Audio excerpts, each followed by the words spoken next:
ही शिक्षणाची समस्या फारच मोठी आहे.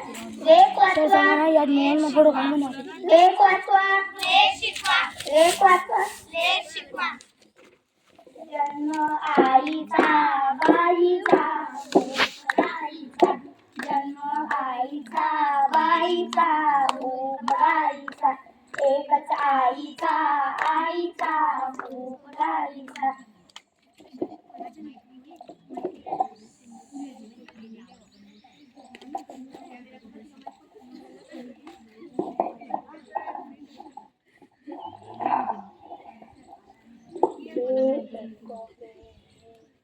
काय करतेस ग तुम्ही?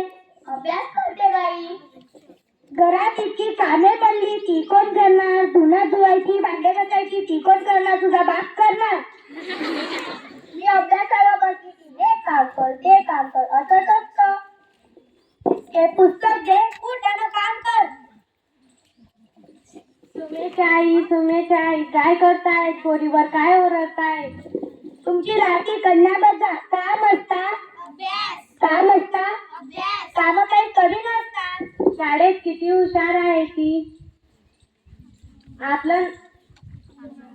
आपलं नाव मोठं करेल. हो बाबा, मला शिकायचंय. बाबा म्हणतात ते बघ ना. इंदिरा गांधी, सुनीता विल्यम, प्रतिभाताई पाटील यांसारख्या स्त्रियांनी सुद्धा देश सांभाळून ठेवलाय. तू त्यांच्या नादी लागू नकोस. तुला कुठे रिंग्या गाळायला जायचे नाही. घरात राहा आणि घरातली कामे कर. समजलं ना? ती माझी ओवी ग सावित्रीच्या बुद्धीला, पहिली माझी ओवी ग सावित्रीच्या बुद्धीला.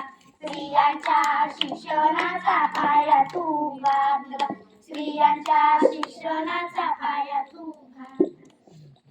पाहिजेत का तुम्ही? स्त्रियांना शिकण्यासाठी किती समस्या निर्माण होतात. आज आपण एक संकल्प करू. आपली लेक वाचली पाहिजे, आपली लेक शिकली पाहिजे, आपली लेक वाचली पाहिजे, आपली लेक शिकली पाहिजे. कोणाला सांगू? आईला सांगू की बाबांना सांगू? आईला सांगू की बाबांना सांगू? आईला सांगितलं की ती मला मारेल, बाबांना सांगितलं की ते माझ्यावर संशय घेतील. मीना राहिली तिला किती बरं झालं असतं ना. मी तिला सांगितले असते पण ती अजून आली नाही ना. काय झालं अमृता? काही नाही ग. तो आपल्या वर्गातला बबन नाही का, तो मला खूप त्रास देतो. तू त्या बबनला घाबरतेस? तू इतकी देवभाव मुलगी बबनला यासारख्या चिपट्या मवाली तुझ्या पायाखाली आहे. घाबरू नको. चल. क्या बोलती तू? अरे कशाला त्रास देतात? इकडे मला तुला काहीतरी सांगायचंय. काय सांगतोस बबन? लवकर सांग. मला कॉलेजला जायला उशीर होतोय. माझं तुझ्यावर प्रेम आहे.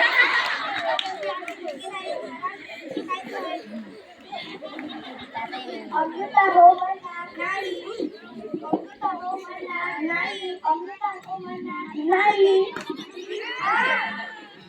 अजून किती निर्भया व्हायचे बाकी आहे. म्हणूनच आपण एक संकल्प केला पाहिजे. लेख वाचवा, लेक शिकवा, लेख वाचवा, लेक शिकवा, लेख वाचवा. लेक शिकवा. तुमची मुलगी तुमचा मान, म्हणूनच करा मुलींचा सन्मान, तुमची मुलगी तुमचा मान. म्हणूनच करा मुलींचा सन्मान. मुलापेक्षा मुलगी बरी, प्रकाश देते दोन्ही घरी, मुलापेक्षा मुलगी बरी. प्रकाश देते दोन्ही घरी.